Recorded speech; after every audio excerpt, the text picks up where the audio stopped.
É um prazer muito grande estar ao seu lado aqui no canal Verdade Oculta 2, canal pelo qual a Amadinha tem um carinho muito grande, ela sempre cuida desse canal, sempre fala do canal, e o Rubens também, não diferentemente, né? Só que eu fico responsável por outros canais um pouco mais, e outros canais eu fico um pouco menos. Aí a Amadinha fica responsável um pouco mais por uns canais e por outros um pouco menos. Mas os dois participam de todos os canais. Pronto, fechou. Bem explicado, porque o nosso público merece, né, Isso Amada? aí. Toda a explicação. Então, Amada, hoje vamos falar de música. Vamos ver um pedacinho da música como sempre? Depois a gente volta. És Deus de perto e não de longe, nunca mudastes. Cantei por anos com força e fé, mas algo me disse, confere o que é. Abri a Bíblia, fui procurar, Jeremias falou, comecei a estranhar. Sou eu apenas. Nós vamos comentar hoje, Amada, junto com o nosso público amado e querido, essa música de muito sucesso. É uma música que foi gravada talvez nos anos 90, ou 80 e pouco, nem sei.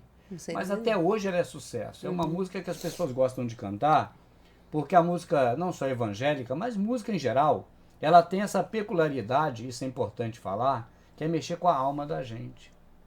Então quem não gosta de uma música que mexe com a alma, né?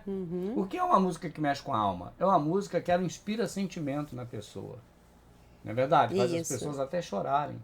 Eu lembro quando eu era garoto que o pessoal saía do cinema chorando quando assistia Era Uma Vez no Oeste, por causa da música. Saía do cinema chorando e chorava até em casa quando assistia Dio Como Eu Te Amo, por causa da música. Né? Então a música é emotiva. E a música evangélica não é diferente. Ela, não vou dizer que ela apela, mas vou dizer, ela tende muito mais pro lado da emoção e da alma do que da razão e do espírito. É isso mesmo. E a música sendo bem trabalhada e dentro do processo evangélico, trabalhada de forma mais acentuada, né? Então leva a pessoa que já não tem o costume de ler, né? Ouve ali do pastor e tá tudo bem, é assim mesmo. Quem aparecer falando contra é perdida do diabo. Então, aí junta uma coisa com a outra, fica perfeito, né? Então, e a música sendo bem melódica, né, onde faz a alma ficar alegre, feliz, saltitante, pronto. A pessoa vai ouvindo na crista da onda, vai só no balanço, não quer nem saber se o que está escrito é assim ou não é. E é importante você saber o que está escrito, porque eu penso que se você faz uma música de amor para uma mulher, para um homem, se você faz uma música comum do dia a dia, vamos dizer no termo evangélico, uma música do mundo, a responsabilidade é menor. Você pode fazer, por exemplo, uma longa estrada da vida que é bonita, mas a letra é torta. Você pode fazer, por exemplo, uma perdi você porque não julguei que o nosso amor não fosse durar, ou seja, paradoxo. Mas é para o mundo vale. Você pode fazer um filho adotivo, que a música é paradoxo, né? A música filho adotivo, mas é para o mundo. Pode. E tá válido. Agora, falar das coisas do Criador, eu penso que tem que ter uma responsabilidade mais elevada. E quando você ouve uma música evangélica, é bom você conhecer qual a temática da música para você buscar na Bíblia o fundamento. E ver se realmente está bem fundada. E este caso dessa música, não menosprezando o autor, nem o compositor, nem o cantor, porque artisticamente falando são pessoas nota 10, tiveram a categoria, a classe, de fazer uma música linda, não é verdade? Mas tirando fora o quesito humano, das capacidades humanas, intelectuais e artísticas, a questão envolvendo puramente o que se diz respeito à palavra dita pelo Criador do céu e da terra, aí é importante demais dar uma analisada. Sim, com certeza, Rubens. E essa música aí não é diferente, né? E eu acho que até quem não é evangélico conhece. Acaba conhecendo, acaba ficando na mente, é tipo um chiclete. E uma música que você toca em qualquer ambiente, não só na igreja, não só no evento gospel, mas você toca até em inaugurações, em eventos populares. Essa e aquela outra, Entra na Minha Casa, Entra na Minha Vida, foram algumas das músicas evangélicas que elas transpuseram o patamar religioso para o cenário comum. natural. E não há como negar que a música é linda. Não há como negar que a música é muito inspirada, né, pelo artista que a fez. Mas não podemos de maneira nenhuma dizer que ela está de acordo com a Escritura, porque ela está ao contrário do que o profeta Jeremias... Aliás, amadinho, eu sempre costumo dizer isso, a boca de Deus, falando pelo profeta, e nesse caso Jeremias, falou exatamente o contrário do que escreveram. Então, essa é o ponto-chave que você deve se deter quando você cantar uma música.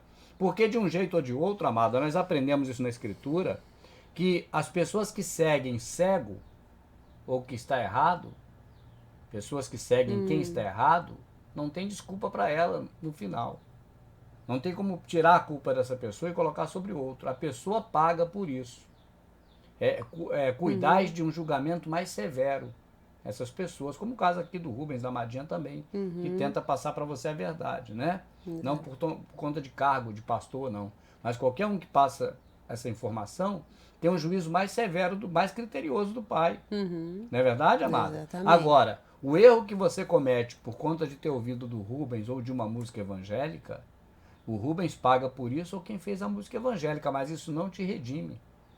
Isso acrescenta ao pecador que levou você a pecar, mas não tira da vítima do pecado nada. A vítima do pecado, segundo o que está escrito, ela vai para o brejo do mesmo jeito. Aí você vê como é interessante essa observação. Não vai fugir do contexto, não. De repente, um pouquinho só. Como a justiça de Deus é justa, né? É bem interessante, né? Não redime a pessoa que errou, né? Porém, aqui está ensinando e ensina de forma errada, com ou sem dolo. Ela vai ser, vamos dizer, julgada também por isso, mas não tira, né, a culpa do outro que seguiu essa pessoa sem ter analisado. Isso porque o Criador deixou escrito. Não ficou sem ele avisar. Então, quando a pessoa é inocente, é uma coisa. Mas quando a pessoa poderia ter lido, poderia ter buscado conhecer a verdade e não buscou, não tem desculpa. Né, amada? Esse que é o perigo. Vamos ouvir mais alguma coisa sobre a música? Sim, só uma última palavra. Fica à vontade. E a questão da música, então, como saber se a letra da música gospel, ou até essa que vocês mesmo, né, escreveram, está correta e de acordo? Aí não vai ter como fugir, é só ler. Né? É só ler, entender o que está escrito e principalmente o mandamento vindo do Messias e do pai dele. Não falo de Jeová, mas dele e do pai dele. Aí você vai colocar as duas músicas em comparativo e vai perceber que está de acordo com os ensinamentos dele. Não é difícil, é? Vamos ouvir então a música inteira aqui, com a letra aparecendo, e vamos dar uma olhada melhor depois do comentário final. Vamos lá. És Deus de perto e não de longe, nunca mudastes. Cantei por anos com força e fé, mas algo me disse, confere o que é. Abri a Bíblia, fui procurar, Jeremias falou, comecei a estranhar. Sou eu apenas Deus de perto, diz o Senhor, e não também de longe? Jeremias 23. Na igreja acontecia grande festança, a chegada da arca da velha aliança. Os irmãos assim, uma fila enorme fazia pra tocar na arca com grande euforia. Fui pra casa e chegando me coloquei a ler. Lá não podia questionar, mas queria entender. Então foi um grande choque que quase caí quando Jeremias 3,16 eu li. Quando vós multiplicardes e crescestes na terra, não se dirá mais a arca da aliança do Senhor. Ela não virá à mente, nem dela se lembrarão, nem a visitarão, nem se fará outra. Jeremias 3. Já sabia que os líderes sempre o odiou, mas não sabia que também o contrariou. Jeremias abria a boca e o pai que falava não o escutavam, ainda o contrariavam. Aqueles opositores que estavam no passado nunca jamais sumiram ou foram derrotados. Você pode observar e fazer uma comparação. Odeiam Jeremias, levam muitos à perdição. O Senhor me persuadiu e persuadido eu fiquei. Tenho sido alvo de escárnio o dia todo, eles zombam de mim. Jeremias 20. Odiavam o profeta, ele muitos zombaram. O tempo passou e sempre o desrespeitaram. O povo de Deus hoje está muito alienado. Contrariam Deus não vendo que está errado. Sede sóbrios e vigiai, porque o Deus de perto anda ao redor bramando como leão. Ele adora quando te ouve cantando esse refrão. És Deus de perto e não de longe.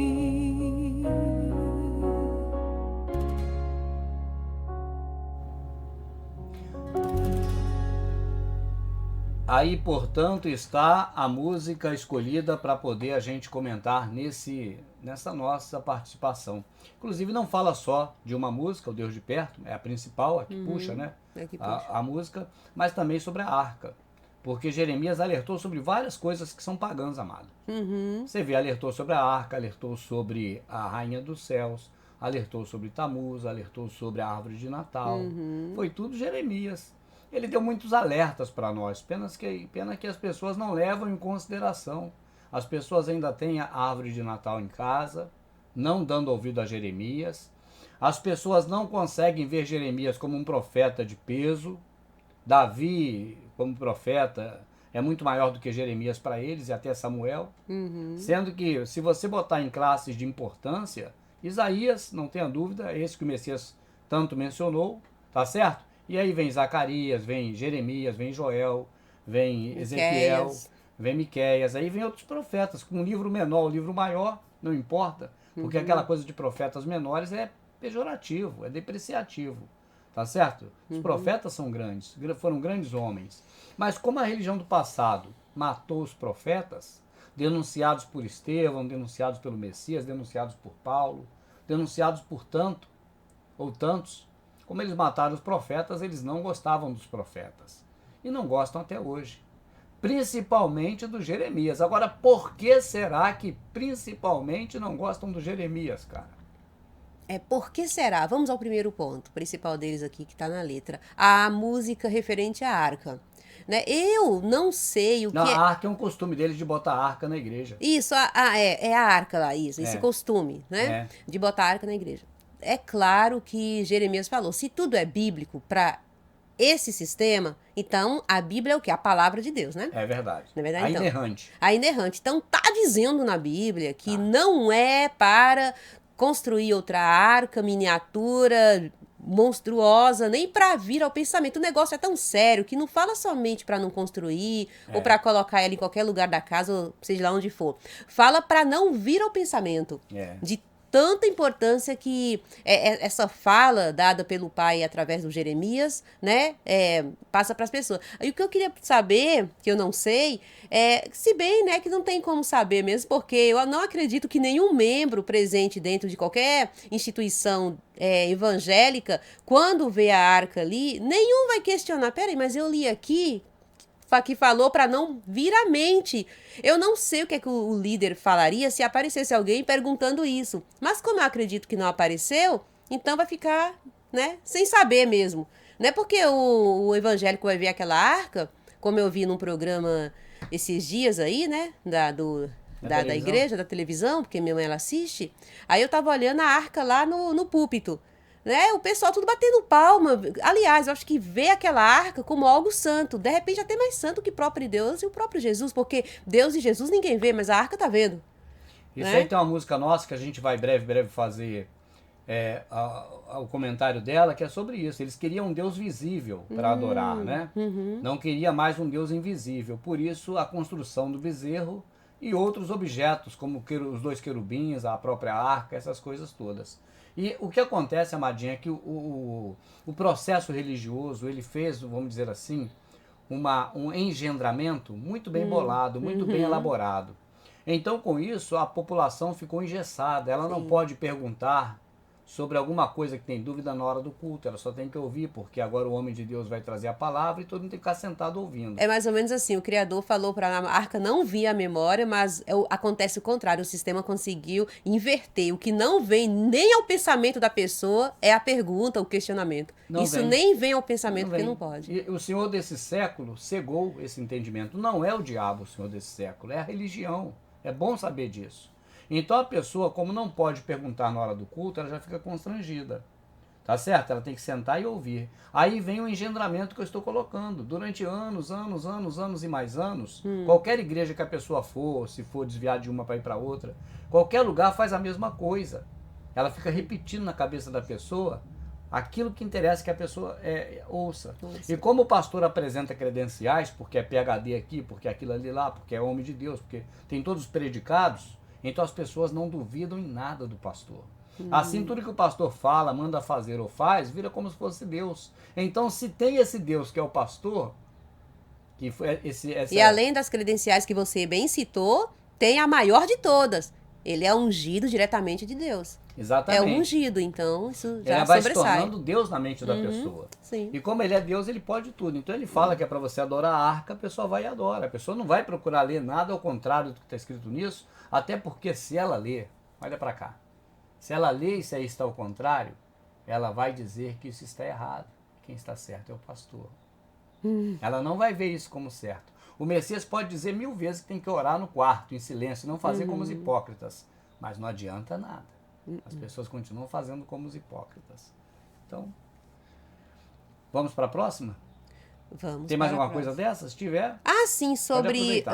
Vamos ver se vem na mente, né? Vou puxar, peraí.